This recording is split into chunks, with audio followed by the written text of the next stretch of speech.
Welcome, Cancer, to your June reading.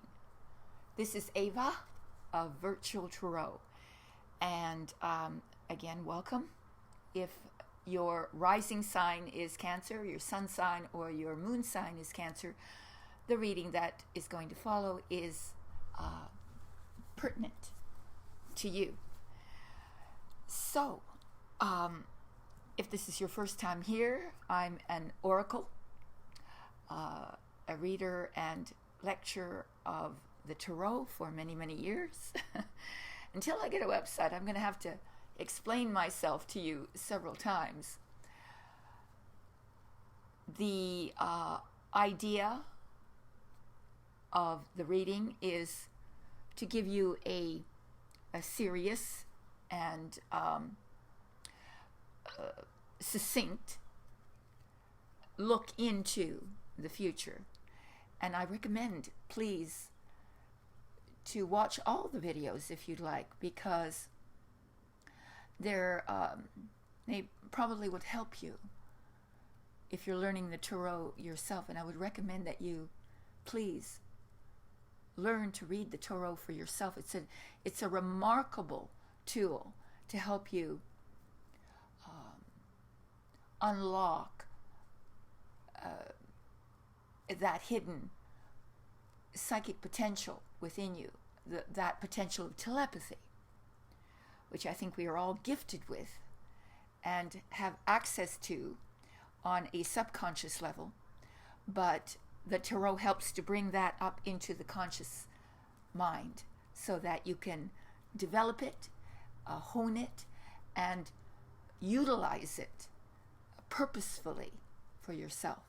So you can begin to do that by learning with me, if you'd like. I invite you to do that. So please stay tuned after the reading, because I'm also going to give you, Cancer, a little soul revelation, insight into who you are as a member of the Cancer family.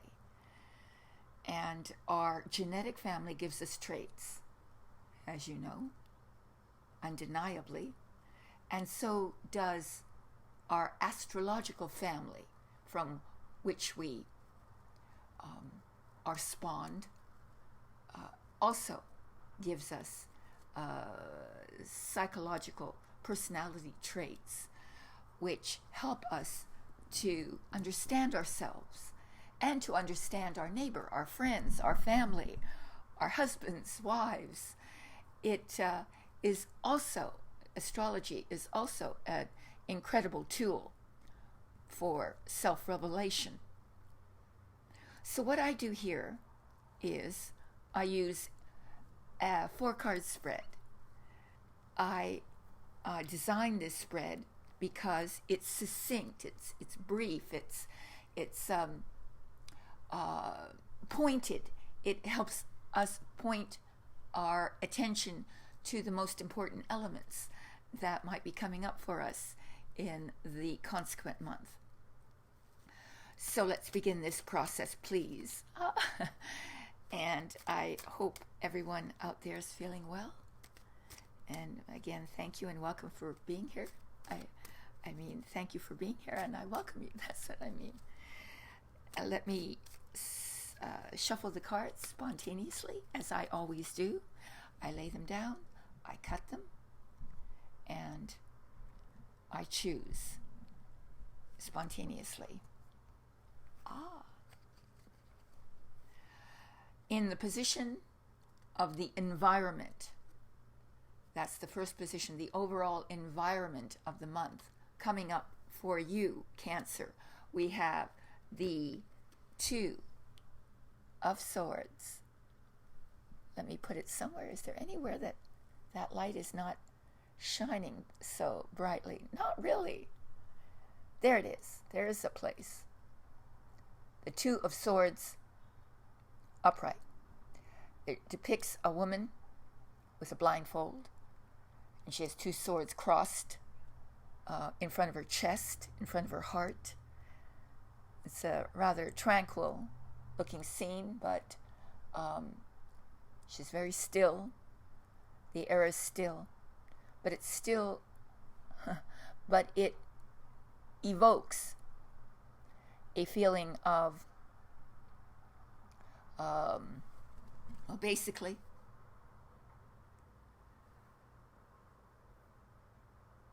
being at cross purposes with some internal conflict,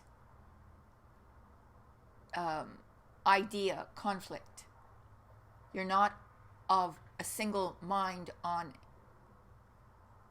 an important issue that you have to make a decision on. So that decision then becomes a little bit more painful. And because you don't have perhaps all the information you need, you don't feel confident enough to make this important decision, as well as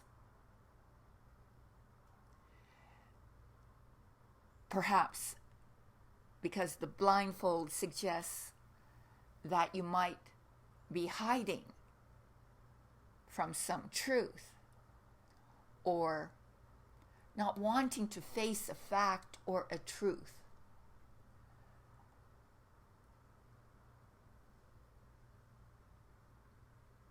Also, it's being caught in the middle of something,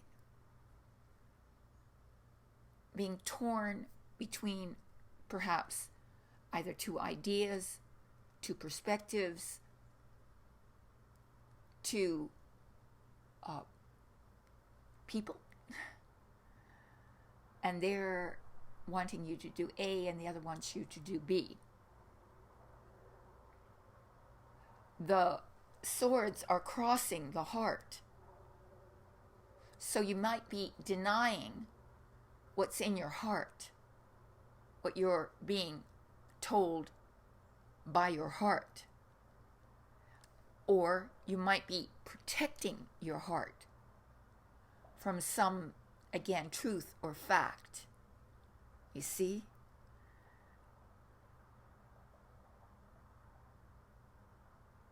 You may be, everything seems calm. The energy of the month is calm, really. It's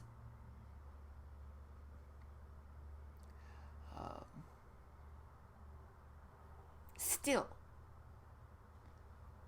yet, though things appear okay on the surface, inside of you, questions are stirring,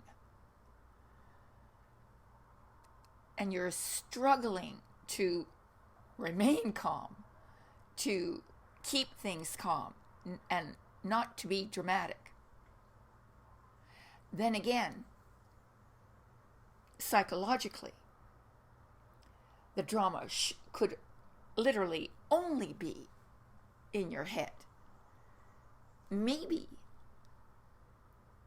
everything really is okay and you're making more out of things than they truly deserve. All these are possible interpretations of this card. But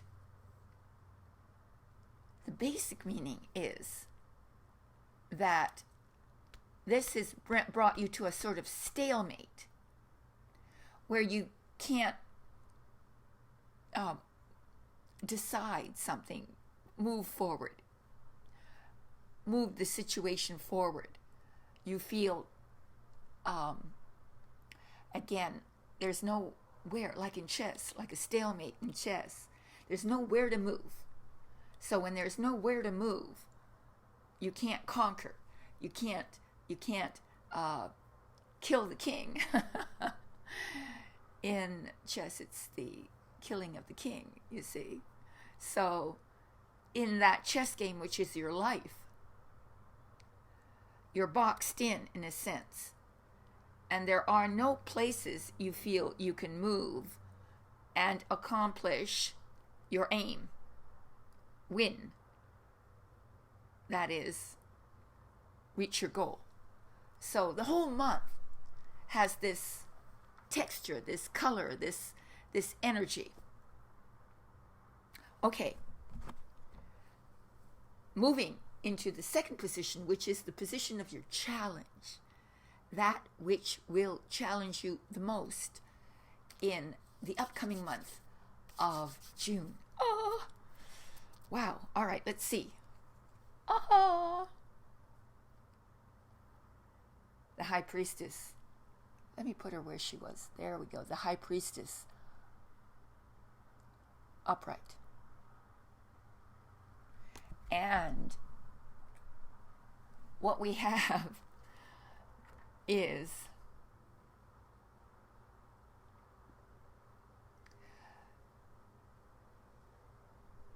your challenge, you see, because the High Priestess is about the subconscious mind. Your challenge, you see, is within the context of the Two of Swords, that sort of stalemate position you're in, or where you feel at cross purposes or of two minds about something, the inability to decide something or to face something. Within that, your challenge is to listen to your intuition and to follow your intuition, to let it lead. Also, your challenge is to remain peaceful in your circumstances, whatever they may be, to remain calm, to be very, very patient, but also independent. Also self-sufficient. And perhaps there's a challenge to keep a secret, to keep secret what you may know or feel for a moment, for the moment which is the moment of June, that long moment of June.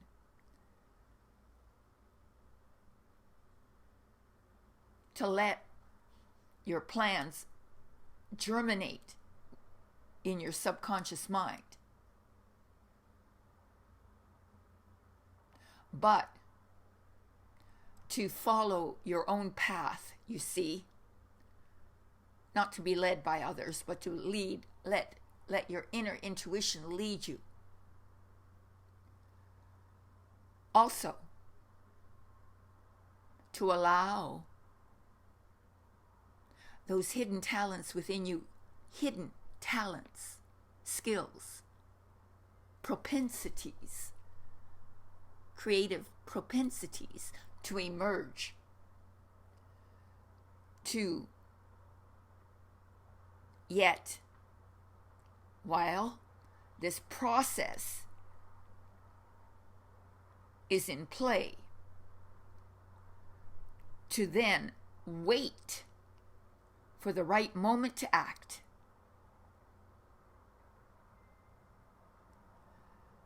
That's a challenge, all right. Also, the challenge is to be very compassionate.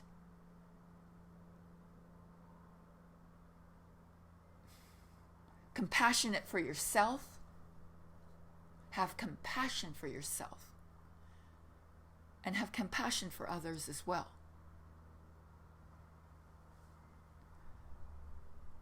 To be very sensitive, which you're good at, Cancer. You're very good at being sensitive, but not to be gullible. Not to imagine that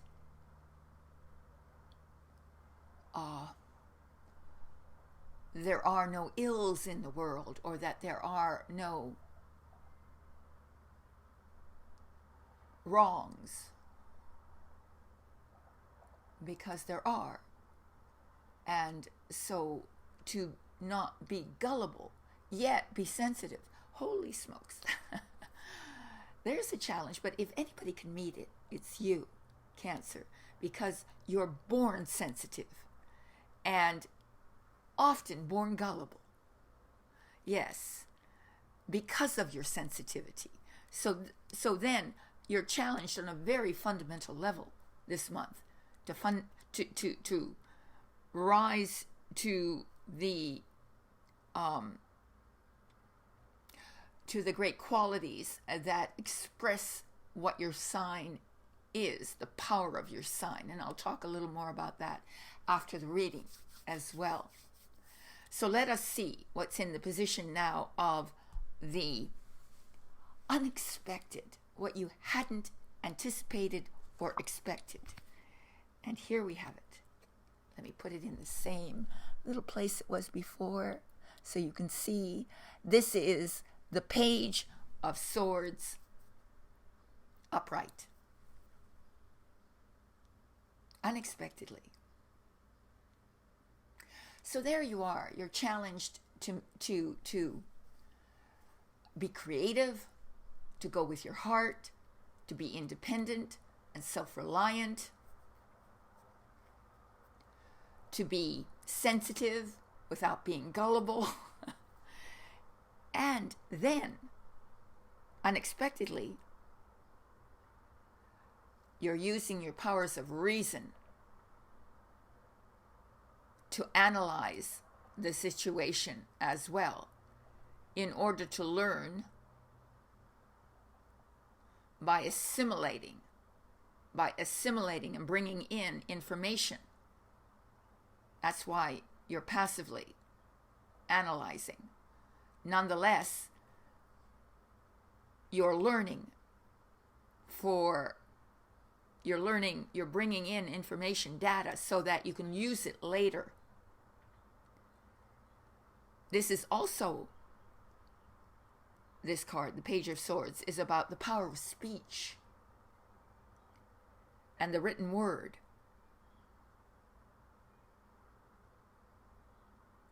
It's about your ability to articulate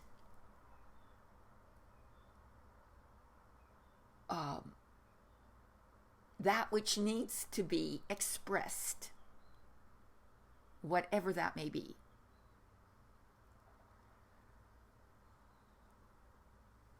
You're unexpectedly in a position to influence others or the situation by your power of communication, speech, articulation, and the written word. So, unexpectedly, you are able to influence through the activity of your mind.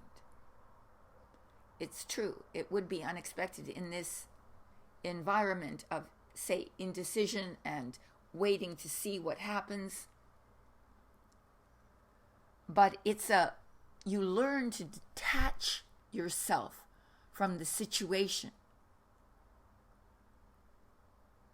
to realize, to understand it, to get a better, to embrace it from a sort of a third party position. That's what the Page of Swords does. He analyzes, he detaches and learns.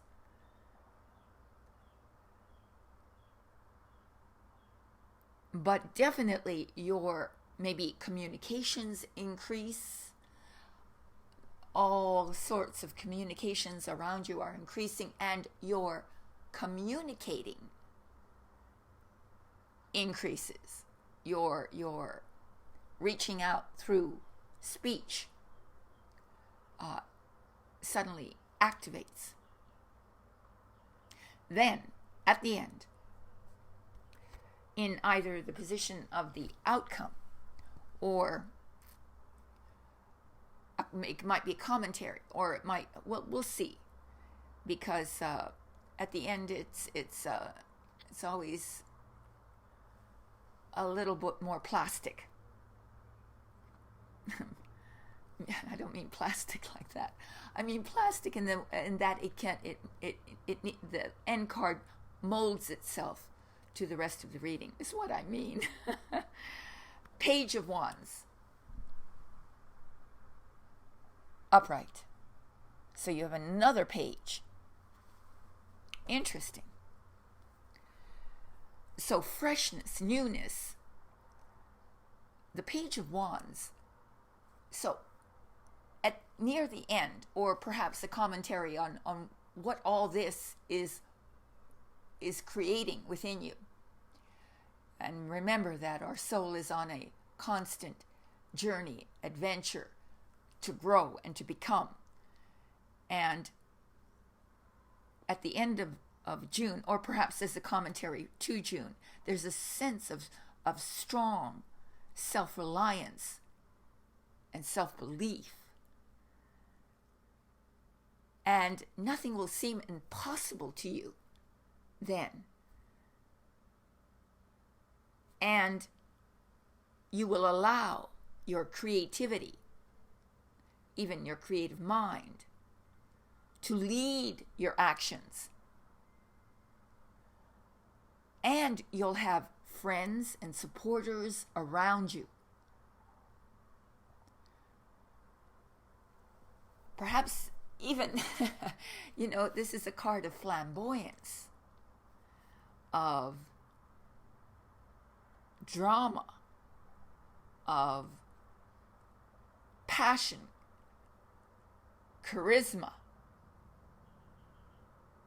and out of all of this passive analysis comes suddenly, not so suddenly, but you feel inspired. You get a vision, perhaps, and you follow that vision, and you inspire others with your vision. You are inspiring, self-inspiring, and inspiring of others as well. Perhaps you get a brilliant idea, so be alert to that possibility, because you see, the Page of Wands wants to push their boundaries, push them open, extend your boundaries on a purely creative level, perhaps, or literally, because the Page of Wands is an adventure. Perhaps you want to go on an adventure. You want to take a trip. You want to do something. This is a card of action. You want to take action. So the whole month has been a passive analysis and a waiting for the right moment. And at the end, perhaps you take action at the end of the month. And you have a sort of an adventurous, inspiring impetus, creative impetus at the end. Interesting. So that's your reading, and if you'd like to leave now, Cancer, you're more than welcome to. And before you do, please subscribe, if you would, to my counsel cards. If you'd like a deeper interpretation of this spread, including a channeled card from the major arcana, channeled from your higher spiritual guide, that astrological sign and all astrological signs have guides, as does your family, your genetic family, as does your country, as does our earth. We all there are a multitude of guides. So I ask them to help us understand this particular spread in a more spiritual, esoteric fashion. Every one of these cards have layers of meaning. And so what I do is I try through the council cards. So you'll see the link below to get at that. And there's also a link to Trudy's private and personal readings if you'd like one of those. And so now, if you'd like to stay, I'd like to spend a little time at least giving you some insight into what it is to belong to the family of Cancer, the sign Cancer. You see, we incarnate into our physical bodies, into the physical plane, through the sign of Cancer. Cancer, not Aries, was originally the first sign. It is the first sign in which our personality tries to take root in the physical body. That's why Cancers are always seeking their true home. And home is so important to them because they want to feel rooted. It's the sign in which you develop your roots into earth.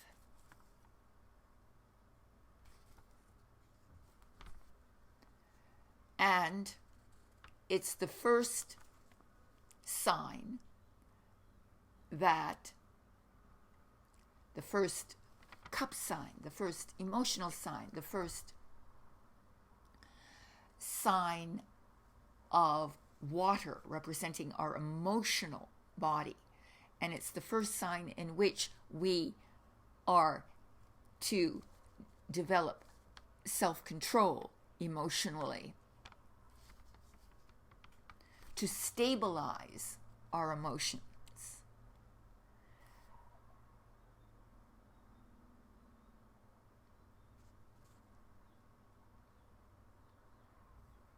This need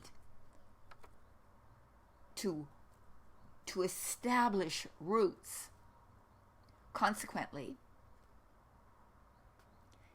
gives the Cancerian the impetus to belong, to want to belong to the family, the tribe, the culture, the society.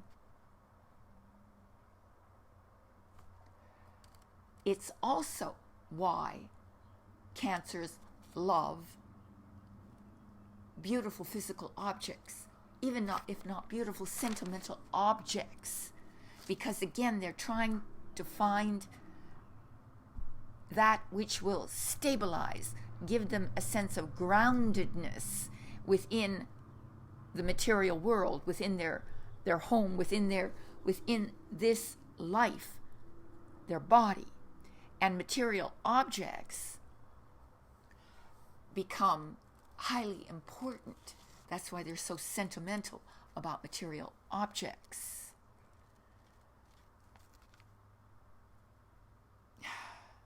And that's why they become collectors. They make great collectors of objects, beautiful objects, or just objects that interest them. And why negatively they may become hoarders. So that is perhaps a problem. But I thought that would be a very interesting way to begin our exploration of the Cancerian personality and their their individual evolution through the earth plane. What is it that is at the heart of what drives them? And so that's why I began with this particular feature of your personality. Every one of us is very complex, but we have fundamental things that we can ground our knowledge in to help us to understand ourselves. So that's what I hope I intend to do from now on, is give us a little tidbit here and there about who we are, to weave together a lovely mosaic of our personality, each one of us. So thank you, Cancer. Thank you for coming to Virtual Tarot with Ava, and I hope to see you next month, in the month of July. And so I love you. See you next time. Let me turn this off now.